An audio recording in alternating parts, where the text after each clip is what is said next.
ഒരു കർഷകൻ 2 പയറ് വിത്തുകൾ നട്ടു. മണ്ണിനടിയിൽ എത്തിയപ്പോൾ മുതൽ ഒരു വിത്ത് ഇങ്ങനെ ചിന്തിക്കാൻ തുടങ്ങി. ഇനി കർഷകൻ വെള്ളം തൂവും, ഞാൻ മുളയ്ക്കും, എന്റെ വേരുകൾ കഠിനമായ മണ്ണിനെ തുളച്ച് താഴോട്ട് വളരും, മൃദുലമായ തളിരുകൾ മുകളിലേക്ക് ഉയരും. അങ്ങനെ ഞാൻ ഈ വിത്തിൽ നിന്നും പുറത്തു വന്ന് സുന്ദരമായ ലോകം കാണും. എന്റെ വളർച്ച കണ്ട് കൃഷിക്കാരനും കുടുംബവും ആഹ്ലാദിക്കും.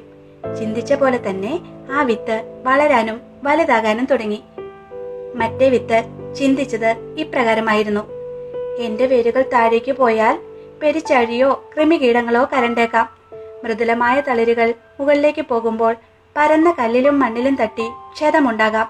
പുഴുക്കൾ എന്റെ മാർദ്ദവമേറിയ തളിരുകൾ കാർന്നു തിന്നേക്കാം. ഭീകരമാണ് ഈ ലോകം. ഇതിലും ഭേദം ഈ വിത്തിനുള്ളിൽ ഇതുപോലെ തന്നെ ചുരുണ്ട് കിടക്കുന്നതാണ്. വളരേണ്ടെന്ന് നിശ്ചയിച്ച് ആ വിത്ത് അങ്ങനെ തന്നെ കിടന്നു.